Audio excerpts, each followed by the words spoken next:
Hi అండి అందరికీ. ఈ రోజుల్లో మనం ఎవరితో ఎలా ఉండాలో అలాగే ఉండాలి. అదే కరెక్ట్. ఎందుకనంటే అందరూ మన వాళ్ళే అనుకోవడంలో తప్పులేదు కానీ అందరూ మన మనస్తత్వం కలిగి ఉంటారని అనుకోవడంలో మాత్రం మన పొరపాటే అది. మంచోడి దగ్గర మంచోడిలాగే ఉండాలి, చెడ్డోడి దగ్గర చెడ్డోడిలాగే ఉండాలి. నిన్ను ప్రేమించే వాళ్ళ దగ్గర నువ్వు ప్రేమని చూపించాలి, నిన్ను ద్వేషించేవాడి దగ్గర నువ్వు ద్వేషించాలి. అదే కరెక్ట్. ఈ రోజుల్లో నేను అందరి దగ్గర ఒకేలాగా ఉంటాను అని అంటే నీ అంత పిచ్చోడు ఎవరు ఉండరు ఇంకా.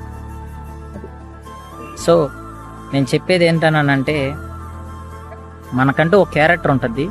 ఆ క్యారెక్టర్ని మనం చంపేసుకోవాల్సిన అవసరం లేదు. మన మంచి ఏంటో మనకు తెలుసు, మన మనస్తత్వం ఏంటో మనకు తెలుసు. మనం అలాగే ఉండాలి.